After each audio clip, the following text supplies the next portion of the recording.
Deuxième fois.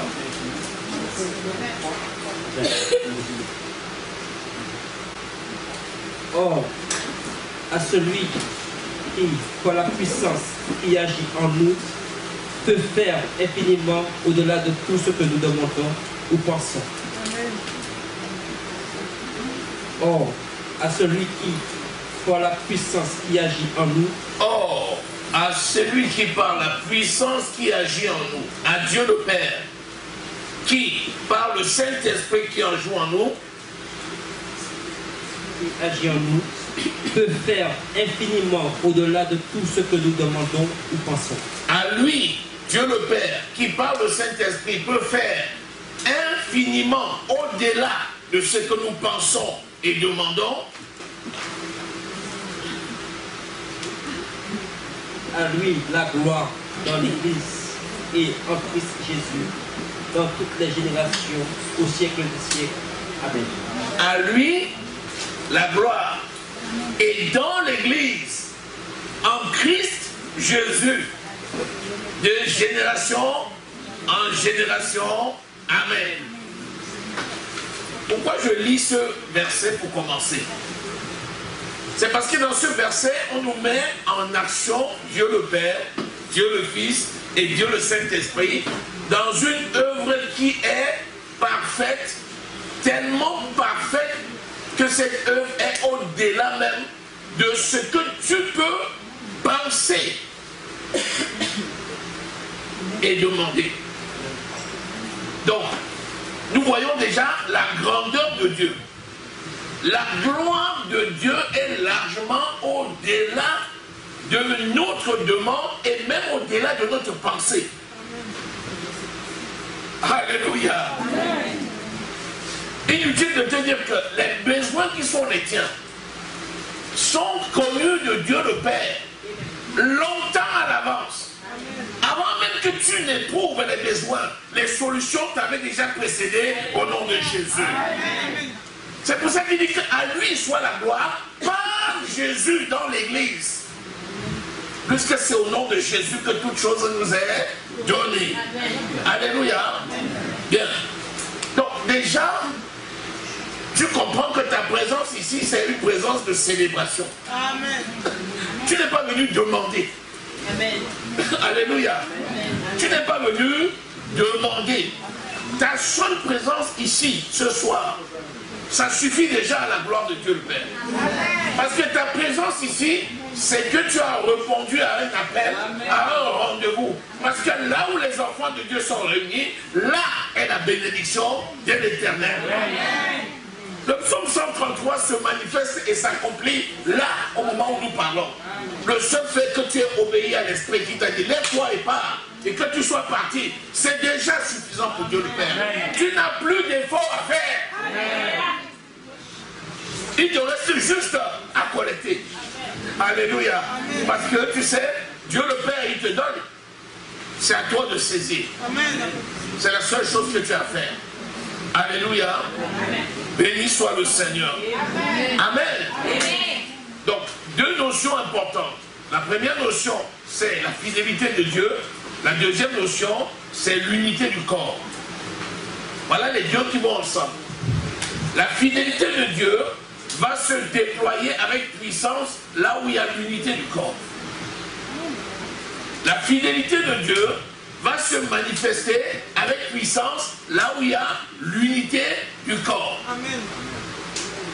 Tu aurais pu par exemple être chez toi en train de passer une nuit de prière. Ça peut t'arriver. L'Esprit peut te dire, allez, rendez-vous avec toi et toi-même cette nuit. Et l'Esprit est avec toi et puis tu passes une nuit dans la prière. C'est possible. Mais là, nous avons donné un rendez-vous commun. Et toi, tu as jeûné, tu as prié et tu es venu au rendez-vous. Alléluia. Amen. Pour le Seigneur, c'est déjà une très bonne chose. Amen. Amen. Bien. Donc, si ton Dieu est capable de t'exaucer même avant que tu n'aies ouvert la bouche, il ne te reste plus qu'à te réjouir. Alléluia. Béni soit le Seigneur. Amen. Acclame le Seigneur.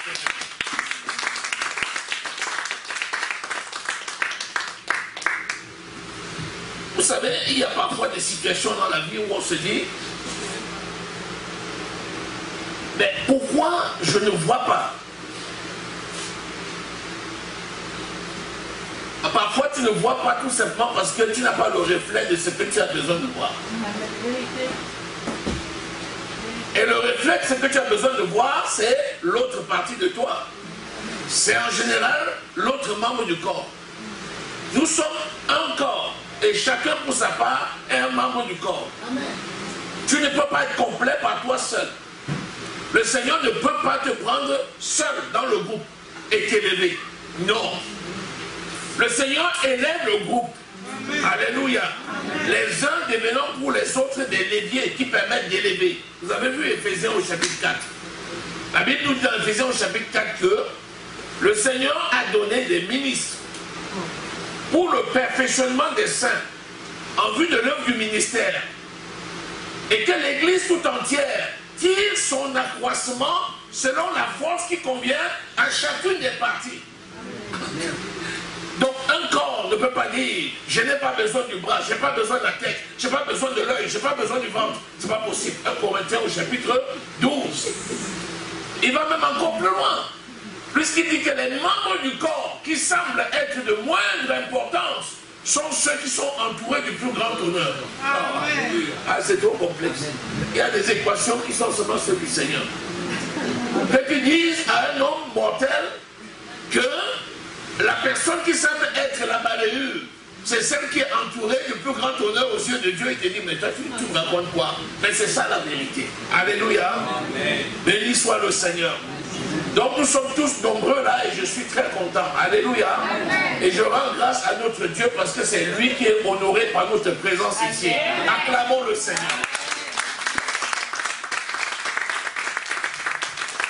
Alléluia. Alléluia. Béni soit le Seigneur. Amen. Lisons le psaume 37, le verset 25. Donc, le verset 25 et 26. J'ai été jeune, j'ai vieilli, et je n'ai pas vu le juste abandonné, ni sa descendance mendier son pain. Amen. Toujours il fait grâce et il prête, et sa descendance est en bénédiction. Et Amen. Amen. Le psalmiste dit, j'ai été jeune et j'ai vieilli. Je n'ai pas vu le juste mendier son pain. J'ai été jeune et j'ai vieilli. Je n'ai pas vu le juste mendier son pain. Pourquoi? Le verset 26 dit, toujours il est compatissant et il prête. Et sa postérité est bénie. Amen. Là on ne parle pas seulement de toi, mais on parle de toi et de toute ta descendance. Amen. Alléluia. Amen. Bien. La parole de Dieu est la vérité. Amen.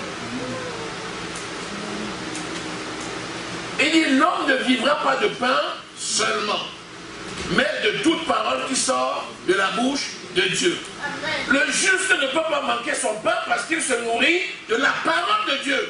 Amen. Ça, c'est notre lot quotidien. Nous nous nourrissons de la parole de Dieu. Rappelez-vous au puits de Jacob, lorsque le Seigneur avait envoyé ses disciples pour aller acheter à manger et qu'ils sont revenus alors qu'il avait rencontré la femme cananéenne. Ils sont arrivés, ils ont vu Jésus qui parlait avec la femme cananéenne et ils ont dit, maître, nous avons ramené à manger. Jésus dit, ma nourriture, c'est de faire la volonté de mon Père qui est dans le ciel. Amen. Ça veut dire que la nourriture spirituelle l'emporte sur la nourriture physique et la nourriture spirituelle apporte la nourriture physique. Quelqu'un qui est attaché à la parole de Dieu ne va jamais mendier son pain. Amen. Jamais. Mon juste vivra par la foi. Le juste, c'est celui qui a été justifié. Et celui qui a été justifié, il n'a rien fait pour le mériter. C'est une grâce. Ça veut dire que tu n'as pas d'effort particulier à faire. La justice de Dieu, c'est ta nature. Et tu n'as pas besoin de le rechercher parce que tu l'es. Tu es justice de Dieu. Alléluia. Amen. nous n'avons pas besoin de chercher à devenir justes. Nous sommes justes. Amen. Parce que nous sommes nés de Dieu. Et si nous sommes nés de Dieu, c'est la grâce de Dieu. Alléluia. Éphésiens 2:8. C'est par la grâce que nous sommes sauvés au moyen de la foi. Cela ne vient pas des œuvres afin que personne ne se glorifie. Donc si tu es justice de Dieu, la justice de Dieu se manifeste lorsque les saints se retrouvent ensemble. Les justes se retrouvent ensemble. Et les justes, les saints, c'est toi et c'est moi. Amen. Alléluia. Amen. Béni soit le Seigneur. Amen. Il dit donc que j'ai vieilli et j'étais jeune. Ça veut dire que pendant tout mon temps, je me suis rendu compte que l'Éternel qui prend soin de ses enfants n'a jamais abandonné son enfant. Je te dis, le pain c'est quoi? Le pain c'est tout ce que tu as besoin sur cette terre. C'est ça le pain. Amen. Les choses dont tu as besoin pour cette terre. Si tu arrives ici en France, tu cherches les papiers, c'est ton pain. Amen. Hein? Amen. Si tu cherches le travail, c'est ton pain. Amen. La maison où tu vas habiter, c'est ton pain. Amen. Ce sont des choses, le pain. L'homme ne vivra pas de pain seulement. Ça veut dire, l'homme ne va pas vivre que des besoins de ce monde, mais il va vivre d'abord de la parole de Dieu. Il nous dit qu'il a vu. C'est pas quelqu'un qui vient en passant. Il était jeune, qu'il est devenu vieux.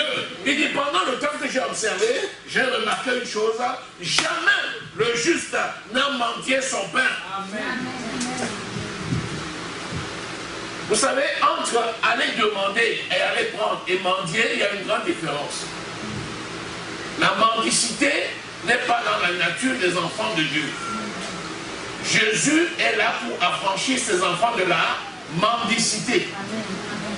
Les enfants sont héritiers. On ne peut pas être héritier et mendiant.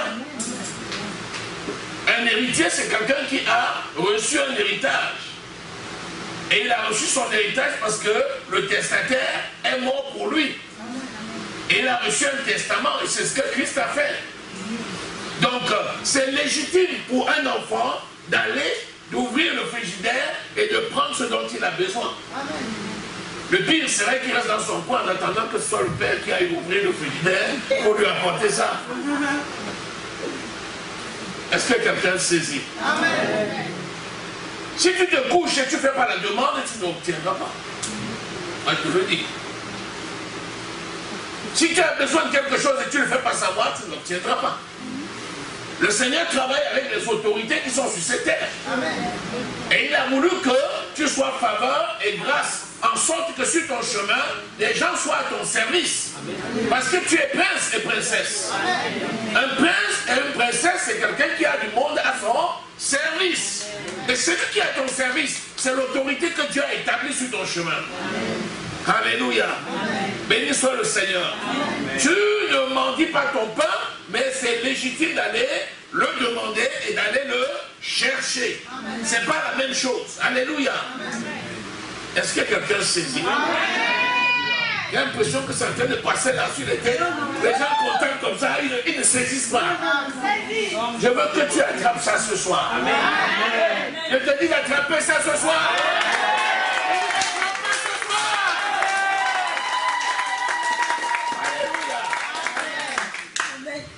Nous allons parler que du pain. C'est toi qui sais ce qu'il y a dans le pain. Je ne sais pas si c'est le sésame, je ne sais pas si c'est quel ingrédient, si c'est toi qui connais ce que tu veux dans ton pain. Mais nous parlons là du pain.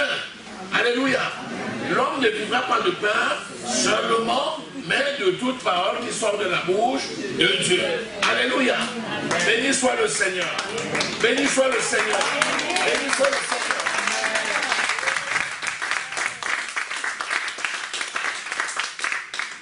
2 Corinthiens au chapitre 8, lis le verset 3.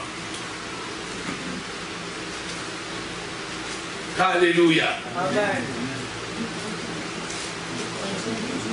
2 Corinthiens 8, lisons le verset 3. Nous vous faisons connaître, frères, la grâce de Dieu qui s'est manifestée dans les églises de la Macédoine.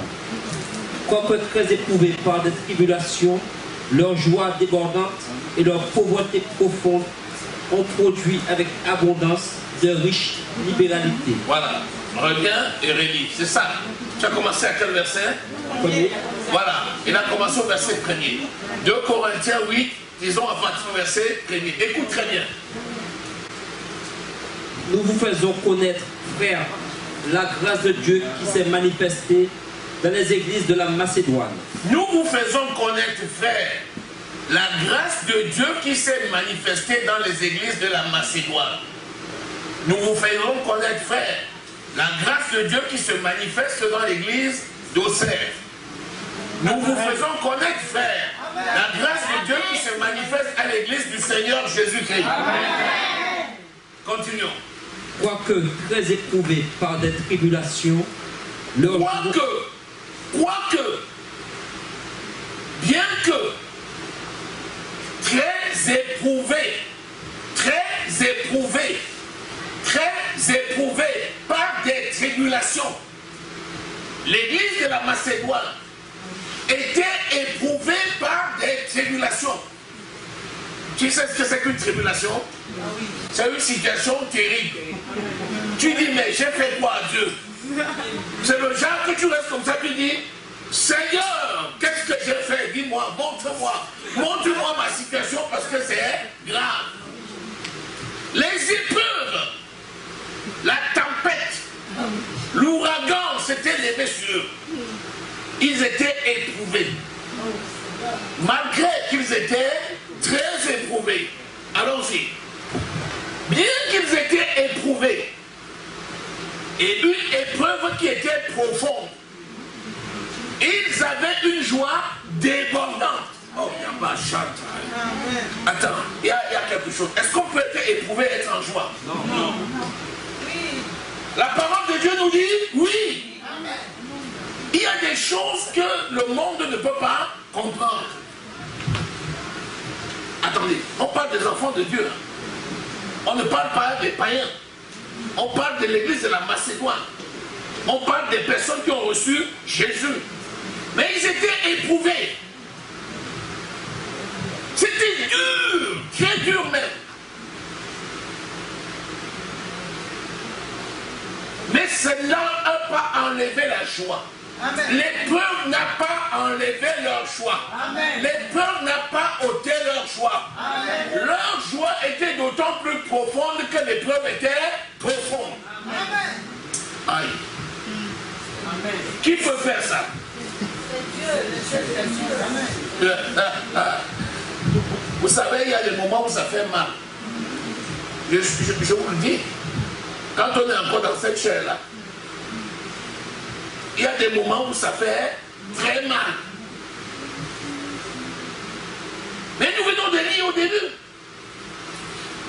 que à celui qui peut, par l'esprit, nous donner largement au-delà de ce que nous pouvons même penser et imaginer, à lui soit la gloire. C'est justement parce que dans des épreuves comme celle-là, il n'y a que l'Esprit seul qui peut maintenir une joie profonde. Amen. Vous savez, ta joie ne dépend pas de quelqu'un d'autre. Si tu penses que, si jusqu'à là tu pensais que ta joie dépend de quelqu'un d'autre, il suffirait de prendre des sketchs de Coluche. Tu prends les sketchs, tu mets la vidéo, tu t'assois dans le canapé, du matin au soir, tu ris. Mais ça, c'est les petits pansements sur le cancer.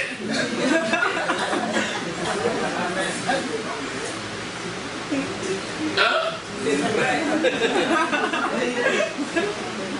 C'est le Saint-Esprit qui est notre joie. Amen.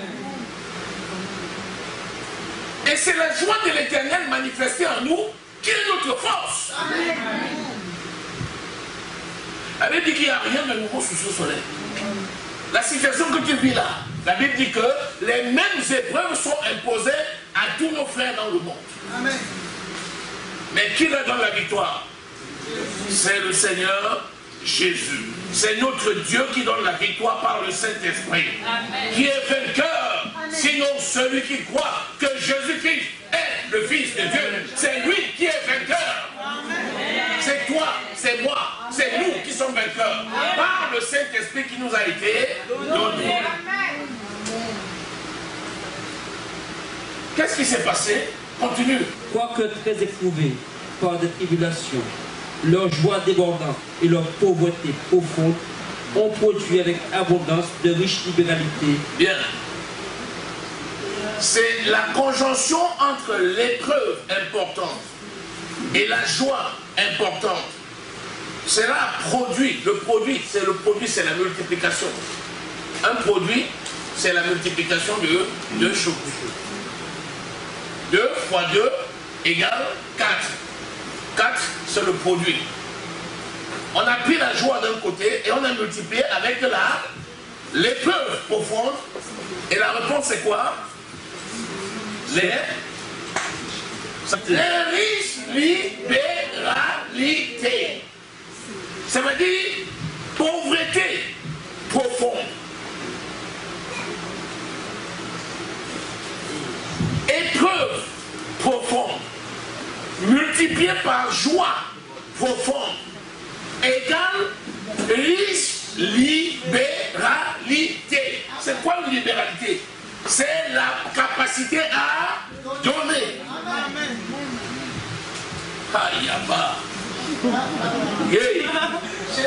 Dans l'église de la Galatie, c'était appauvri pour donner aux autres. Non! Quoique pauvres, ils étaient riches. Est-ce que vous vous rappelez l'huile de la veuve? Amen. Est-ce que vous vous rappelez la veuve de Séréka qui avait nourri Élie? Amen. Vous vous rappelez l'huile qui était dans le pot qui ne s'était jamais terminée? Amen. Est-ce que vous vous rappelez également la veuve qui a rencontré Élisée? Et l'huile qui était dans le pot qui ne s'était jamais terminée? C'est de ça qu'il est question. Ça peut paraître tellement minime aux yeux du monde, et même à tes propres yeux.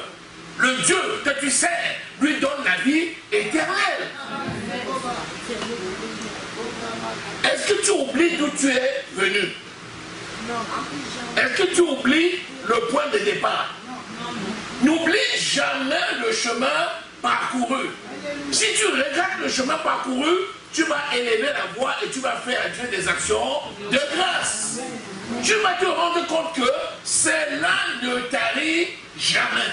Cela ne tarit jamais. Cela ne tarit jamais. Cela ne tarit jamais. Cela ne tarit jamais. Alléluia. Pendant que d'autres les plaignaient, ils ont donné jusqu'à sauver d'autres personnes. Aïe, aïe, aïe. Qu'est-ce qui s'est passé entre ce qu'ils ont pu donner et l'impact que cela a pu avoir sur d'autres? C'est l'onction du Saint-Esprit qui s'est manifestée. C'est le Dieu de la multiplication. C'est le Dieu qui te tient dans le creux de ta main et tu ne peux pas te perdre. C'est le Dieu qui tient ton projet dans la main et personne ne peut l'arracher. C'est le Dieu qui tient ton compte dans la main et personne ne peut le prendre. C'est le Dieu qui te tient, qui tient ta maison et personne ne peut l'arracher. C'est le Dieu qui tient tes enfants et ils ne peuvent pas se perdre. C'est ce Dieu-là qui tient ta famille et qui ne peut pas la perdre.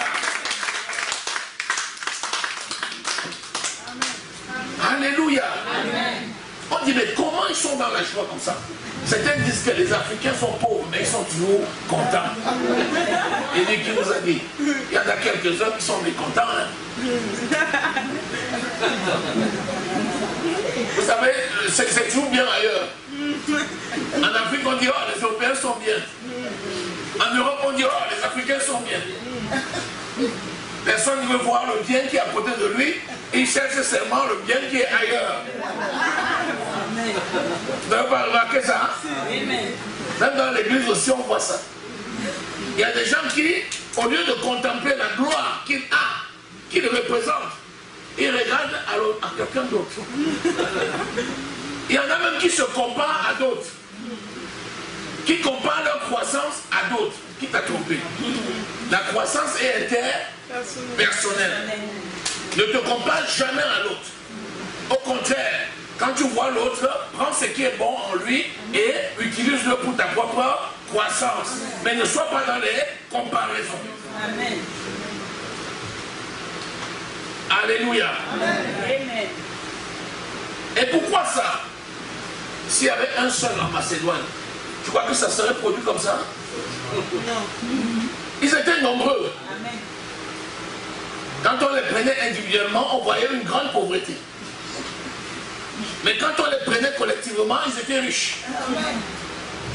Si tu continues la lecture, on va te dire que le superflu des uns servait à l'équilibre des autres. Amen. Est-ce que tu saisis? La Bible dit que le superflu des uns servait à l'équilibre des autres, afin que tout soit égaux. Il y a des choses dans la vie qui te manquent, alors qu'il y a d'autres que tu as en abondance. Quand vous êtes un corps, si un a une fonction et une autre personne a l'autre fonction, il met sa fonction à ton service, tu mets la tienne à son service et vous êtes riche.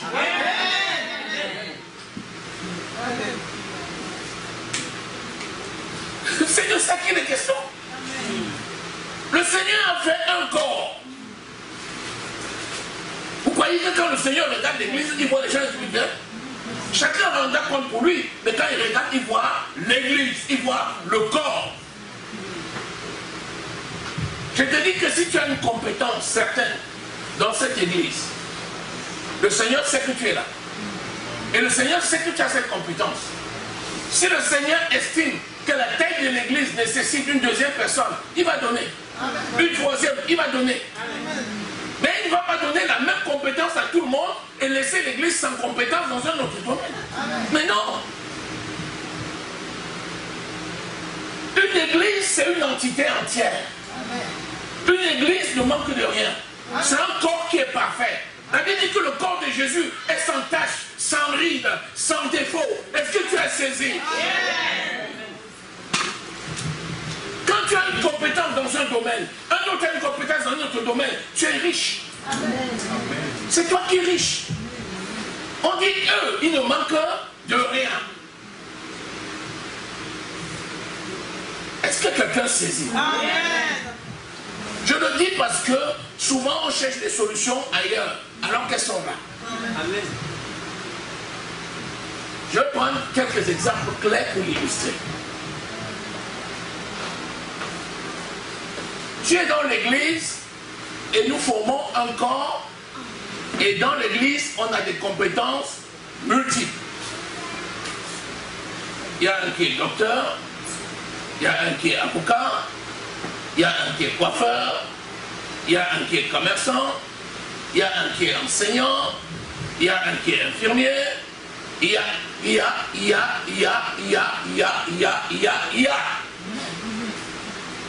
Maintenant, on veut utiliser les ressources qui existent. On quitte l'église et on va chercher ailleurs.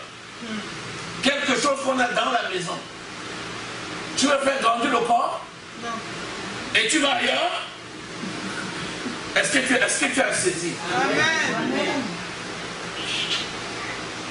Un corps, c'est un corps.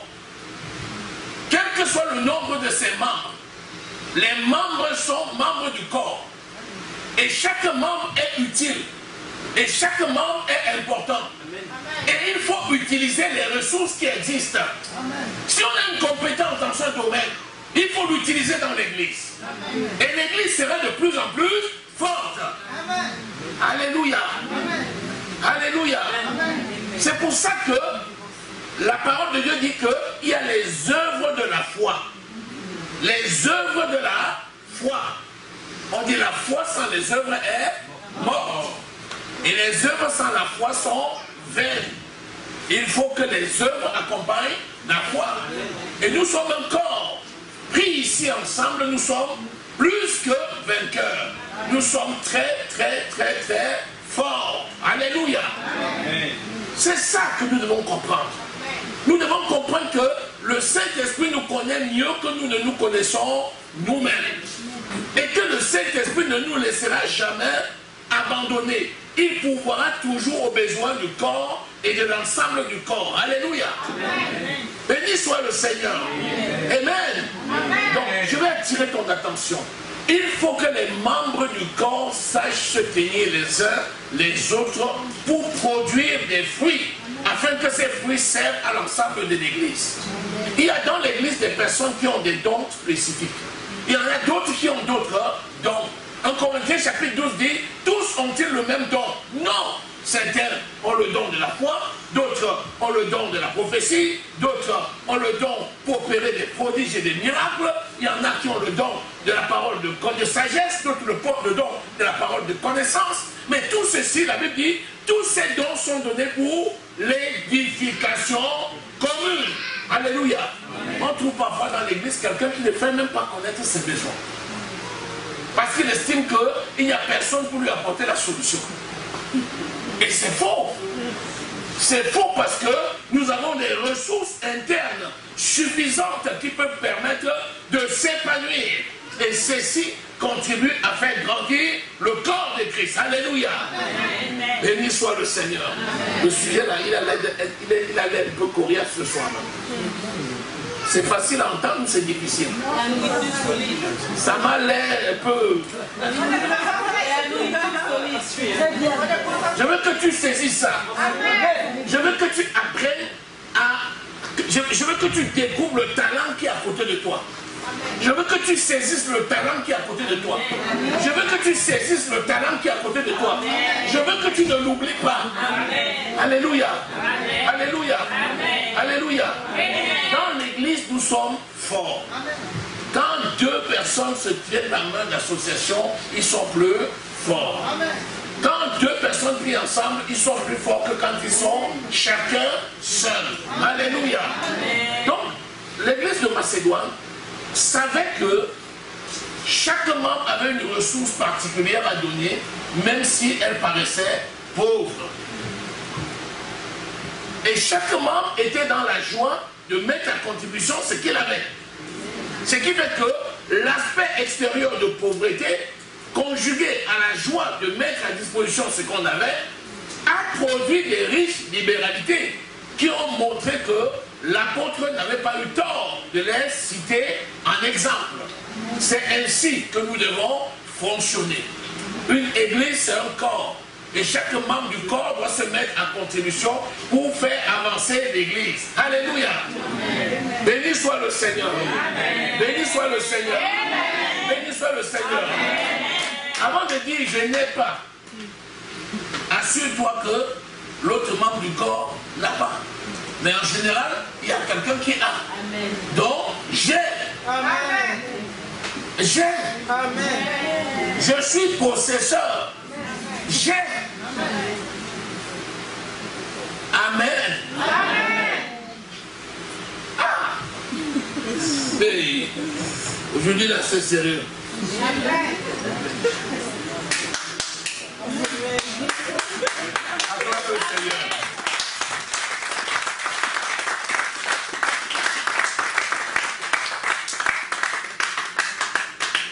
Alléluia. Amen. Alléluia. Amen. Oh. Hébreu. Alléluia. Amen. Hébreu 13, disons le verset 7. Ok.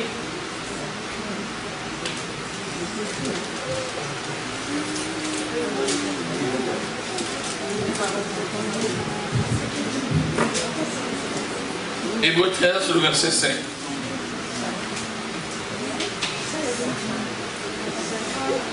Hébreu 13, verset 5. Que votre conduite ne soit pas inspirée par l'amour de l'argent. Contentez-vous de vos biens actuels, car Dieu lui-même a dit, je ne te délaisserai pas, ni ne t'abandonnerai. Voilà.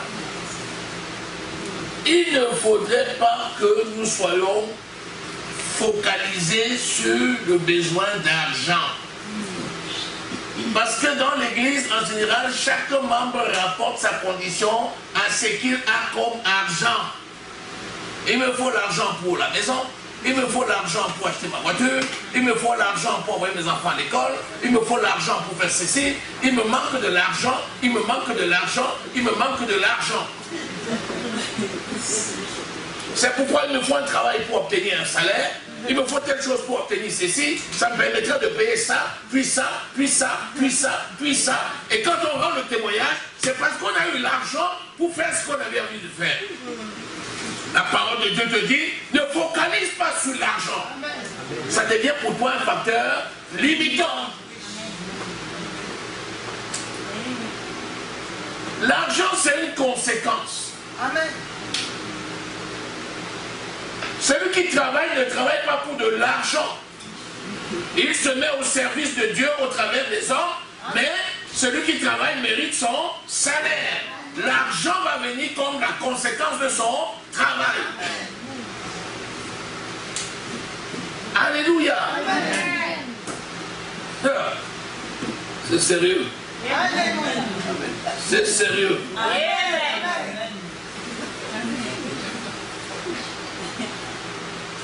Les sous.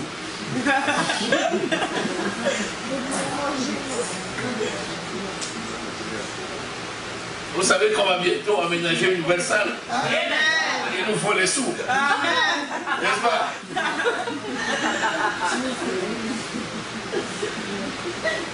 L'argent est là parce que nous sommes un confort. Disons amen. Mais pris individuellement, qu'est-ce que tu peux faire tout seul? Rien. C'est la preuve que c'est la notion de l'unité qui compte. Je vais prendre un exemple et on va s'arrêter parce qu'on va prier. C'est l'exemple de Daniel. Vous connaissez Daniel? Amen. Lisons Daniel au chapitre 2.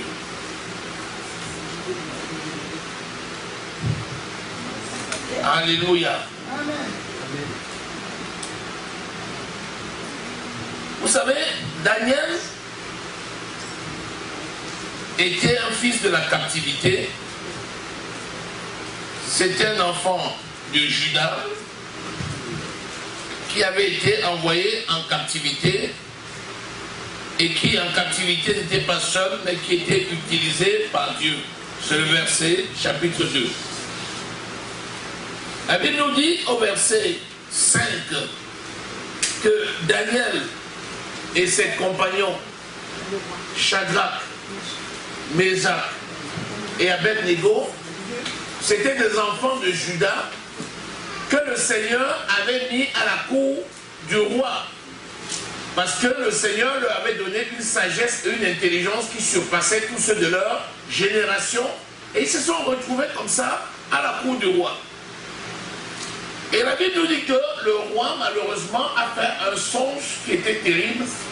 Et le roi était tellement perturbé que le roi a dit que si on ne lui donnait pas l'explication du songe, il allait exterminer tous ceux qui étaient autour de lui et qui passaient pour être les prophètes. C'est le verset 5. Daniel 2, verset 5 et 6. Le roi reprit la parole et dit aux Chaldéens: la chose m'a échappé. Si vous ne me faites connaître le songe et son explication, vous serez mis en pièces. Et vos maisons seront réduites en un tas d'immondices. Mais si vous me dites le songe et son explication, vous recevrez de moi les dons et des présents et des grands honneurs. C'est pourquoi, dites-moi le songe et son explication. Donc la situation était grave. C'était critique. Le chef avait le pouvoir de donner la mort et de le maintenir. Il avait décidé que si on ne lui racontait pas d'abord le songe et ensuite on donnait l'explication, il allait non seulement exterminer ces marabouts qui étaient autour de lui là, mais même Daniel et ses compagnons allaient y passer. Parce qu'ils avaient passé pour les illuminer dans la cour. Alléluia. Alléluia. C'est terrible. Hein? Le verset 16. Daniel se rendit vers le roi et le pria de lui accorder du temps pour donner au roi l'explication. Ensuite, je veux que vous notiez le mot ensuite. Il est d'abord allé voir le roi pour dire: ah, donne-nous un sursis. Parce que là, le roi avait déjà donné l'ordre à l'exécuteur de passer à l'acte. Quand l'exécuteur a commencé à chercher Daniel, Daniel a dit, mais comment? Pourquoi le roi est si rigoureux là? Il a dit, non, c'est comme ça. Daniel a dit, laisse-moi d'abord aller voir le roi. Et comme la grâce était sur Daniel, il est venu, il a dit, oh roi, laisse-moi un peu de temps et je vais te donner l'explication. Ensuite, le verset 17. Daniel alla à sa maison et il instruisit de cette affaire Ananias, Michaël et Azarias ses compagnons. Est-ce que vous saisissez? Ils étaient en captivité et quand la situation était grave, non seulement il a pris le risque de dire donne-nous d'abord un peu de temps, mais il a pris ce risque devant le roi parce qu'il comptait sur l'Éternel, son Dieu. Mais il s'est souvenu qu'en captivité, il n'était pas seul. Il s'est souvenu qu'il y avait 3 de ses compagnons qui étaient là aussi. Shadrach, Meshach et Abed-Nego. Et il s'est tourné vers eux pour dire quoi? Et il instruisit de cette affaire Ananias, Michaël et Azarias ses compagnons, le verset 18, les engageant à implorer la miséricorde du Dieu des cieux, afin qu'on ne fît pas périr Daniel et ses compagnons avec le reste des sages de Babylone. Vous voyez, il a pris sur lui et il est allé voir ses compagnons, c'est-à-dire ceux qui pouvaient fléchir ensemble les genoux devant l'Éternel des cieux pour invoquer sa grâce afin qu'il donne la révélation sur le sens et sur l'explication pour que non seulement lui soit sauvé, mais que aussi les sages de Babylone soient sauvés. Il dit, priez pour le pays qui vous accueille. Parce que le pays est au bénéfice de votre grâce. Et à partir de là, nous qui sommes réunis là, au lieu de regarder les autorités seulement comme si on était des mendiants, pour aller mendier les papiers, mendier le travail, mendier ceci, au lieu de les regarder comme tels, il faut te regarder comme étant une grâce pour ce pays. Amen. Est-ce que quelqu'un saisit? Amen. Tu es bénédiction pour ce pays. Amen. Ta présence dans ce pays est un facteur de croissance. Amen. Tu laisses le pays dans l'état supérieur à celui que tu as trouvé. Amen. Partout où tu mets tes pieds, quand tu t'en vas, l'endroit est meilleur. Amen. Alléluia. Amen. Alléluia. Amen. Je veux que tu saisisses la personne que tu es. Amen. Tu es faveur et grâce. Amen. Et celui que tu trouves sur ton chemin, celui-là qui te bénit est béni. Parce que tu es béni avec Abraham le croyant. Donc celui qui te bénit est béni. Par conséquent, il est allé voir ses amis et ils ont invoqué la grâce de l'Éternel. Parce qu'ils savaient que s'ils invoquent la grâce de l'Éternel avec ses amis, l'unité est telle que ça pourrait produire des riches libéralités. Alléluia. Des riches libéralités. Des riches libéralités. Des riches libéralité. Alléluia. Béni soit le Seigneur. Et donc, qu'est-ce que Dieu a fait, le verset 19? Alors, le secret fut révélé à Daniel. Dans une vision pendant la nuit, et Daniel bénit le Dieu des cieux. Amen. Donc, quand tu es ici, avec tes frères, pendant que tu es ici, les problèmes trouvent leur solution au nom de Jésus. Pendant que tu es ici, les questions auxquelles tu attendais des réponses, les réponses sont là au nom de Jésus. Pendant que tu es ici, la révélation t'est donnée par l'Esprit au nom de Jésus. Pendant que tu es ici, l'Esprit s'occupe de tes affaires dans le nom de Jésus-Christ. Alléluia. Saisis cette réalité vivante.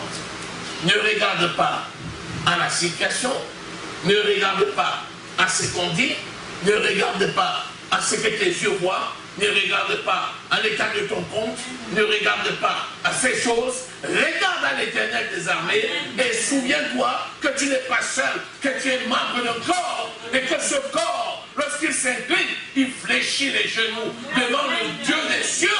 Il nous donne la révélation, il nous donne les solutions, il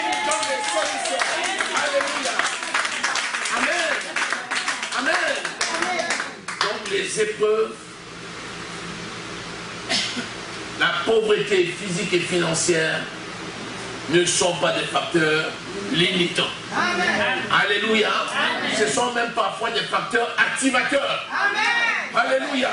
Amen. Ce sont des facteurs activateurs. Ce sont des activateurs. Des activateurs de la foi. Alléluia. Quand la Bible te dit que toutes ces petites afflictions du moment produisent un poids éternel de gloire. Alléluia. Est-ce que tu es d'accord avec moi? Est-ce que tu es d'accord que ta condition ne peut pas rester la même? Est-ce que tu es d'accord que ta présence dans cette veillée, les portes sont ouvertes pour ton compte? Est-ce que tu es d'accord qu'il n'y a pas un problème sans solution? Alléluia. Les solutions précédent ton problème. Je te dis de saisir au nom de Jésus. Amen. Seigneur, ta parole est la vérité. Merci parce que tu produis des riches libéralités au milieu de ton peuple. Merci Seigneur parce que tu nous élèves tous. Merci Seigneur pour tes bienfaits. Nous te rendons grâce et te bénissons. Au nom précieux du Seigneur Jésus que nous avons prié. Amen. Acclame le Seigneur.